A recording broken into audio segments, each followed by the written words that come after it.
Welcome to ECPSC studies. ഇന്ന് statement ടൈപ്പിലുള്ള ക്ലാസ്സാണ് ഞാൻ അറേഞ്ച് ചെയ്തിരിക്കുന്നത്. നിസ്സഹകരണ പ്രസ്ഥാനത്തെക്കുറിച്ച്, നോൺ കോപ്പറേഷൻ മൂവ്മെൻറ്റ്. നമുക്ക് ക്ലാസ്സിലേക്ക് കടക്കാം.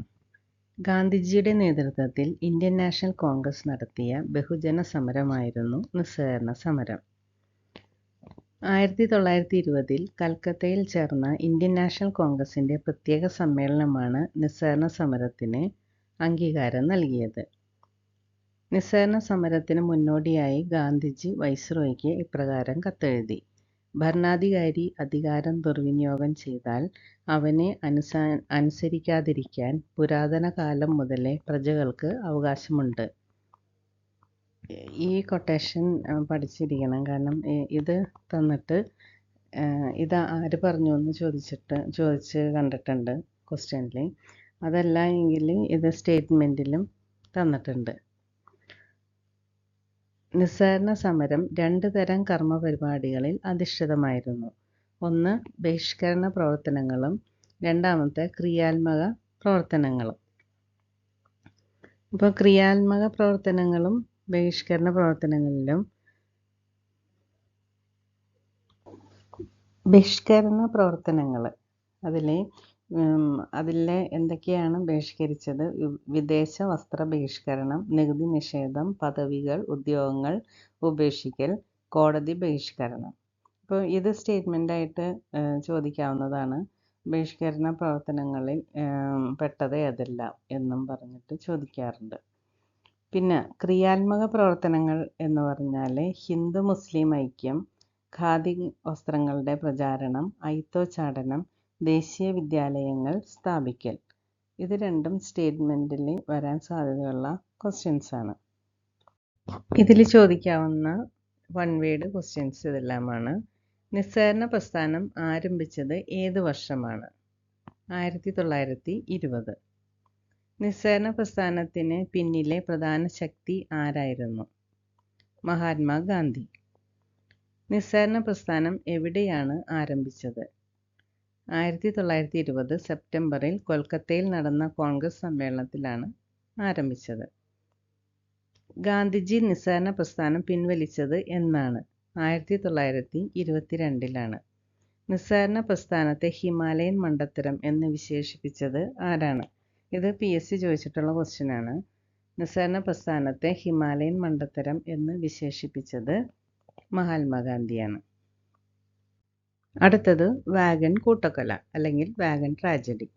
മലബാർ കലാപത്തിൽ അറസ്റ്റ് ചെയ്യപ്പെട്ട 90ഓളം കലാപകാരികളെ തിരൂർ റെയിൽവേ സ്റ്റേഷനിൽ നിന്നും ഒരു ഗുഡ്സ് വാഗണിൽ കുത്തി നിറച്ച് കോയമ്പത്തൂരിലേക്ക് കൊണ്ടുപോയി.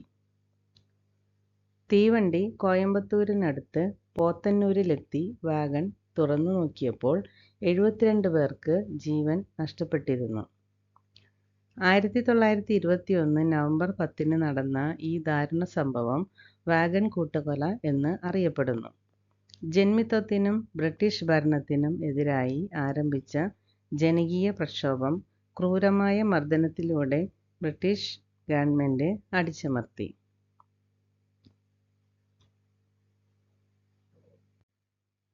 അടുത്തത് ചൗരി ചൗര സംഭവം. ഉത്തർപ്രദേശിലെ ചൗരി ചൗര ഗ്രാമത്തിൽ ബ്രിട്ടീഷ് ഭരണാധികാരികളുടെ ദുഷ്ചെയ്തികൾക്കെതിരെ 1922 കർഷകർ സംഘടിച്ചു. 3000-ലധികം വരുന്ന നിരായുധരായ കർഷകരുടെ ജാഥയ്ക്ക് നേരെ പോലീസ് വെടിവെച്ചു. കോപാകുലരായ ജനക്കൂട്ടം പോലീസ് സ്റ്റേഷൻ അഗ്നിക്കിരയാക്കി. 22 പോലീസുകാർ കൊല്ലപ്പെട്ടു. ഈ സംഭവം അഹിംസാ സമരതത്വങ്ങൾക്ക് വിരുദ്ധമായതിനാൽ നിസ്സഹകരണ സമരം പൂർണ്ണമായി നിർത്തിവയ്ക്കാൻ ഗാന്ധിജി തീരുമാനിച്ചു. ഇത്രയുമാണ് അതിൽ സ്റ്റേറ്റ്മെൻ്റ് ആയിട്ടുള്ളത്. ഇനി അതെല്ലാം വൺ വേർഡ് ക്വസ്റ്റ്യൻസ് ഏതൊക്കെയെന്ന് നോക്കാം. ചൗരി ചൗര ഗ്രാമം സ്ഥിതി ചെയ്യുന്ന സംസ്ഥാനം ഏതാണ്? ഉത്തർപ്രദേശ്. ഗോരഖ്പൂർ ജില്ലയിലെ ഉത്തർപ്രദേശാണ്.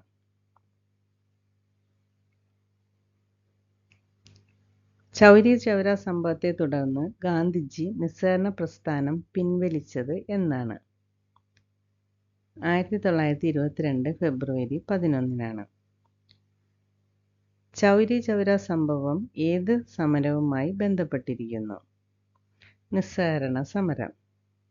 നിസ്സഹകരണ പ്രസ്ഥാനം പിൻവലിക്കാൻ ഗാന്ധിജിയെ പ്രേരിപ്പിച്ച സംഭവം എന്താണ്? ചൗരി ചൗര സംഭവം. അടുത്തത് ഉപ്പ് സത്യാഗ്രഹം. ഒരു നുള്ള് ഉപ്പ് ഒരു സാമ്രാജ്യത്തെ ഉലയ്ക്കുന്നു. ഇതാണ് ടെക്സ്റ്റിലെ ഹെഡിങ്. 1929 ലാഹോറിൽ നടന്ന ഇന്ത്യൻ നാഷണൽ കോൺഗ്രസിന്റെ സമ്മേളനം ഗാന്ധിജിയുടെ നേതൃത്വത്തിൽ നിയമലംഘന പ്രസ്ഥാനം തുടങ്ങാൻ തീരുമാനിച്ചു. ജനവിരുദ്ധമായ ബ്രിട്ടീഷ് നിയമങ്ങളെ ലംഘിക്കുക എന്നതായിരുന്നു ഇതിന്റെ ലക്ഷ്യം. ഉപ്പ് ഉണ്ടാക്കുന്നതിന് ഇന്ത്യക്കാർ നികുതി നൽകേണ്ടിയിരുന്നു. ഈ നികുതി ബ്രിട്ടീഷ് സർക്കാർ ഇരട്ടിയാക്കിയത് ജനരോഷം വർദ്ധിപ്പിച്ചു. അതുകൊണ്ട് തന്നെ ഉപ്പിനെ സമരായുധമാക്കിയാൽ ബഹുജന പ്രക്ഷോഭം കൂടുതൽ ശക്തിയാർജിക്കുമെന്ന് ഗാന്ധിജി തിരിച്ചറിഞ്ഞു. ഈ ഉപ്പ് നിയമം ലംഘിക്കാൻ ഗാന്ധിജി തീരുമാനിച്ചു. സമരപ്രഖ്യാപനം നടത്തിക്കൊണ്ട് ഗാന്ധിജി ഇങ്ങനെ പറഞ്ഞു: ഒന്നുകിൽ ലക്ഷ്യം നേടി ഞാൻ തിരിച്ചു വരും, പരാജയപ്പെട്ടാൽ ഞാൻ എൻ്റെ ജഡം സമുദ്രത്തിന് സംഭാവന നൽകും. 78 അനുയായികളുമായി ഗാന്ധിജി സബർമതി ആശ്രമത്തിൽ നിന്ന് യാത്ര പുറപ്പെട്ടു. 375 കിലോമീറ്റർ കാൽനടയായി സഞ്ചരിച്ച് ദണ്ഡി കടപ്പുറത്ത് എത്തിച്ചേർന്നു. 1930 ഏപ്രിൽ 6-ന് ഒരു പിടി ഉപ്പ് ശേഖരിച്ചുകൊണ്ട് നിയമലംഘന പ്രക്ഷോഭത്തിന് ഗാന്ധിജി തുടക്കം കുറിച്ചു. ഇന്ത്യൻ സ്വാതന്ത്ര്യ സമരത്തിൽ ഉപ്പ് നിയമലംഘന സമരത്തിൻ്റെ പ്രതീകമായി മാറി. അപ്പോൾ ഈ പാഠത്തിലെ മൊത്തത്തിലുള്ള സംഗ്രഹം ഒന്ന് നമുക്ക് നോക്കാം. ഇന്ത്യൻ ദേശീയ പ്രസ്ഥാനത്തിൻ്റെ മൂന്നാം ഘട്ടം എന്ന് പറയുന്നത് 1919 മുതൽ 1947 വരെയാണ്. അത് ഗാന്ധിയൻ കാലഘട്ടം എന്ന് അറിയപ്പെടുന്നു. ഇന്ത്യയുടെ സ്വാതന്ത്ര്യ സമരത്തെ ഒരു ബഹുജന പ്രസ്ഥാനമാക്കി മാറ്റുന്നതിൽ ഗാന്ധിജിയുടെ നേതൃത്വം സുപ്രധാന പങ്കുവഹിച്ചു. സത്യം, അഹിംസ എന്നിവയായിരുന്നു ഗാന്ധിജിയുടെ സമരത്തിൻ്റെ അടിസ്ഥാന തത്വം. നിസ്സഹകരണ പ്രസ്ഥാനം, നിയമലംഘന പ്രസ്ഥാനം, ക്വിറ്റ് ഇന്ത്യ സമരം എന്നിവ ഗാന്ധിജിയുടെ നേതൃത്വത്തിൽ ഇന്ത്യൻ നാഷണൽ കോൺഗ്രസ് നടത്തിയ പ്രധാന ബഹുജന മുന്നേറ്റങ്ങളായിരുന്നു. അയിത്തോച്ചാടനത്തിൻ്റെ ഭാഗമായാണ് കേരളത്തിൽ വൈക്കം സത്യാഗ്രഹവും ഗുരുവായൂർ സത്യാഗ്രഹവും നടന്നത്. ഗാന്ധിയൻ സമരരീതിയിൽ നിന്നും വ്യത്യസ്തമായ പല സമരരീതികളും ഇന്ത്യൻ ദേശീയ പ്രസ്ഥാനത്തിൽ ഉണ്ടായിരുന്നു.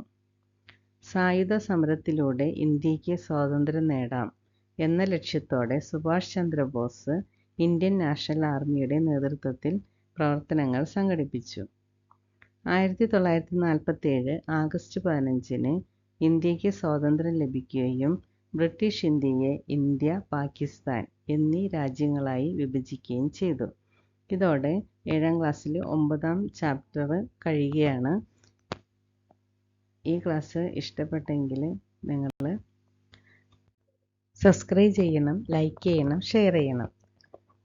ഈ 7ാം ക്ലാസ്സിലെ 9ാമത്തെ ചാപ്റ്ററിൻ്റെ 1ഉം 2ഉം ഭാഗങ്ങൾ ഈ വീഡിയോയ്ക്ക് മുമ്പ് ഞാൻ അപ്ലോഡ് ചെയ്തിട്ടുണ്ട്. അത് ഞാൻ ഡിസ്ക്രിപ്ഷനിൽ ലിങ്ക് കൊടുക്കാം. അതിൽ ധാരാളം വൺ വേർഡ് ക്വസ്റ്റ്യൻസ്, ഈ ചാപ്റ്ററിലെ എല്ലാ വൺ വേർഡ് ക്വസ്റ്റ്യൻസും കൊടുത്തിട്ടുണ്ട്. അപ്പോൾ അത് നിങ്ങൾ വാച്ച് ചെയ്യണം. അപ്പോൾ വേറൊരു വിഷയവുമായിട്ട് നാളെ നമുക്ക് കാണാം. Thank you for watching.